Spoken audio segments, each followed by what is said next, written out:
right, advent of code, day 6. That's a lot of numbers.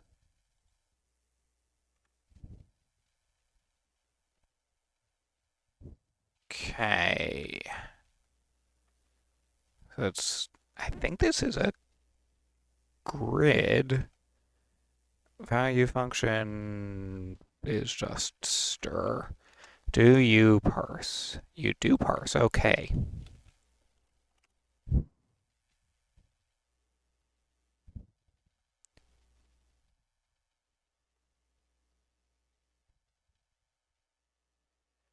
Okay.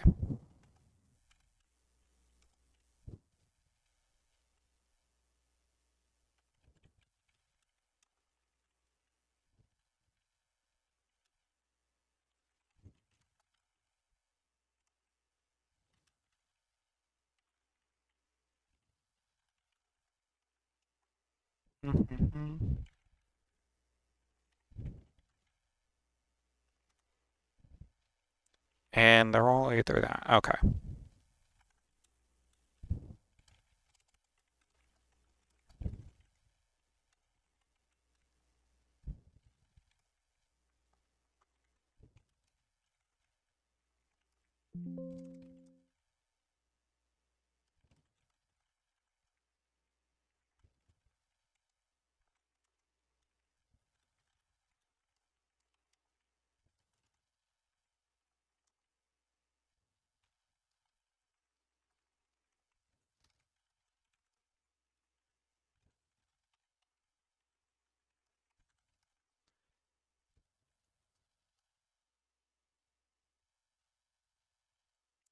Of course, it's not column. Is it column?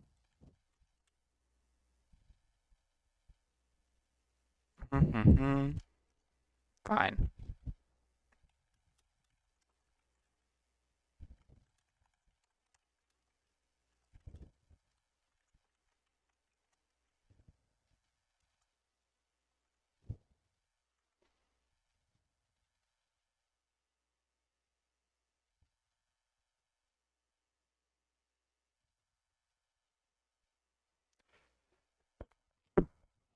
Oh, that's interest.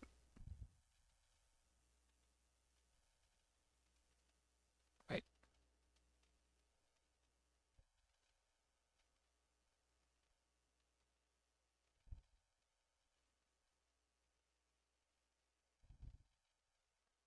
Oh, oh, I see. I see.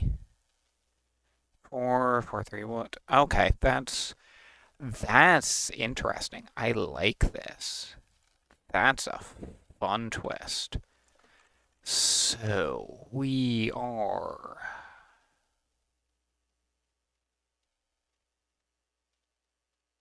Okay. Um, it's really just changing nums.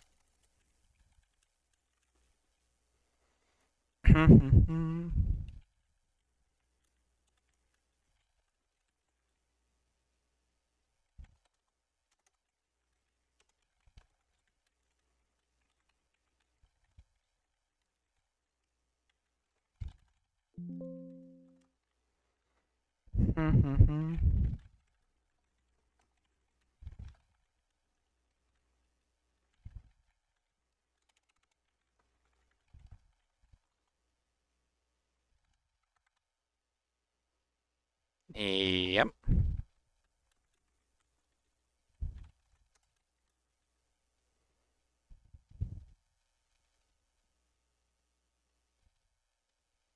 Yeah. Great. Um.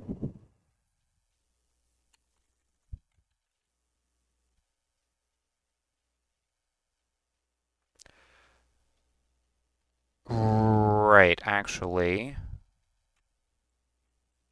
no. Nums is just that. Nums two.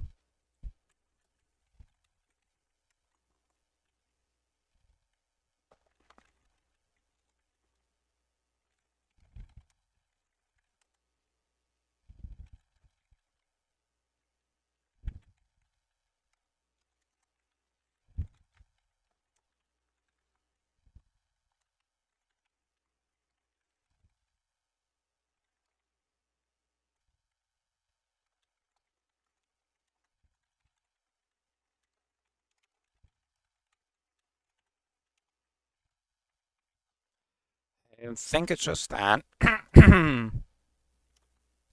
New. Okay.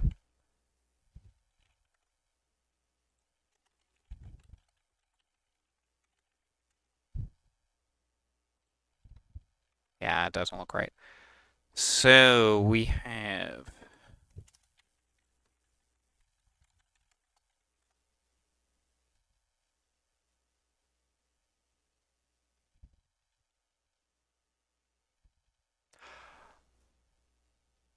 Oh, I hate you.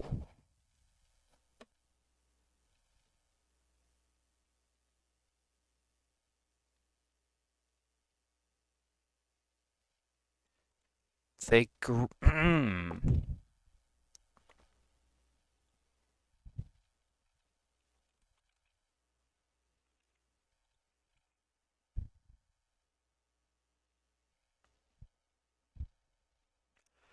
That's meaner than I would have liked. Okay.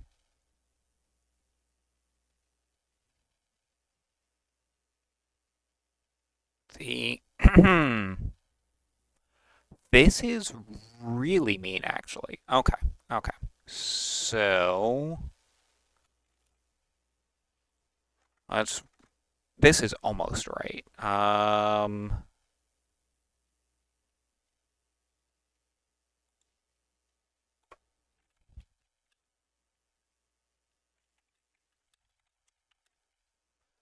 I'll need that. The split function I need to do different.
That's good.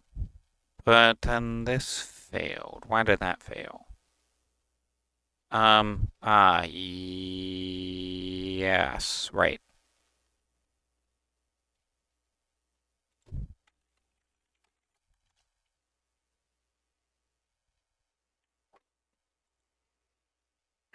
Hmm, really?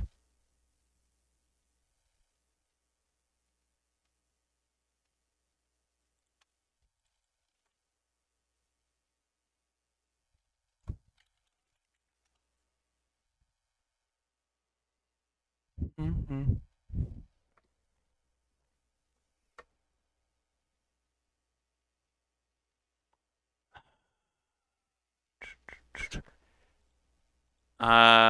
Because the split needs to be I plus 1. Okay, that's good.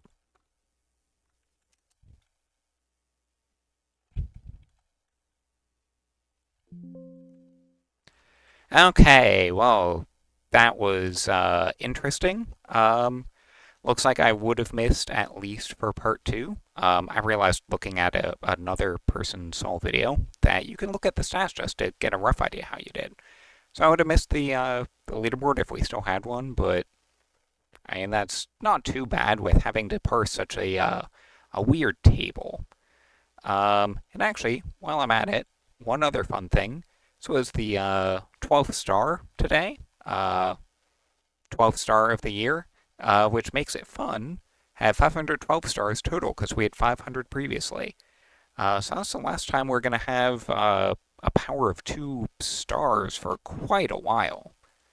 But all that aside, getting back to the problem at hand, part two is definitely an interesting twist, but let's start at part one. We've just got this table here that we need to parse and uh, get out the numbers that we're going to deal with and apply some operation to them. That is definitely easier, at least for part one, with my fixed grid library, because I've got the line split functionality here, or yeah, line split functionality, value function. It just does all the work for me, gets me out a grid that I can then get out each column and process the column. So just grab the final entry in the column, that's our operator, grab all the rest of the items, that's our numbers, and do our operation. In one of these libraries, I think it might actually be itertools, there is a product function which I tried to use. I thought that was in functools, didn't quite work. I'm actually curious. Is that itertools?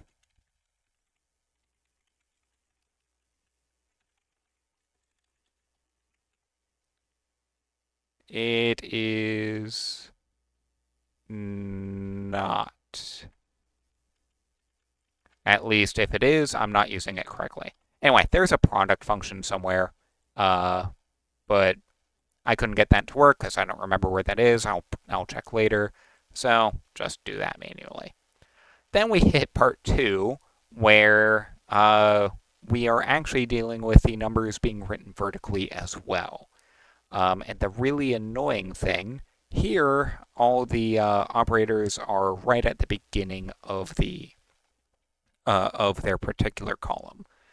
Um, in the real input, at least my real input, um, actually looking again, they are also at the left.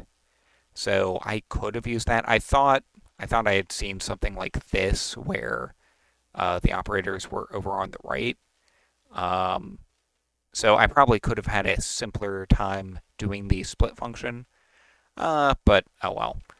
Uh, there's two big problems here. One is getting the column isolated, which we just need to look for a column with all spaces, or you can do that trick with the where the operator is positioned, uh, and use that as a split function. Uh, there is probably a smarter way to do this. I just wanted something that worked, so I wrote something that worked. So that'll give me a grid again. And then once we've got the grid, we have to read the numbers top to bottom, which is also an interesting logic. We have to keep cycling through the numbers in the column, keep pulling out digits that we see, and it's actually a little annoying because we might have spaces here after the number, we might have spaces before the number.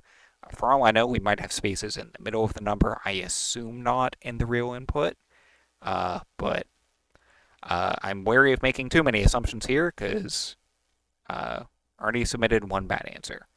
But yeah, I mean, once you get the parsing down, the actual operation is the exact same. So really, part two, it's a parsing problem. In an interesting one. I mean, you see a lot of a lot of CLI interfaces will do tables like this, and then doing a programmatic parse of it, it you get some interesting logic there. It's not a thing I've had to do before. but now I have. So thank you, Advent of Code. So yeah, definitely an interesting twist, but fun problem, definitely. With that, I'll be back tomorrow.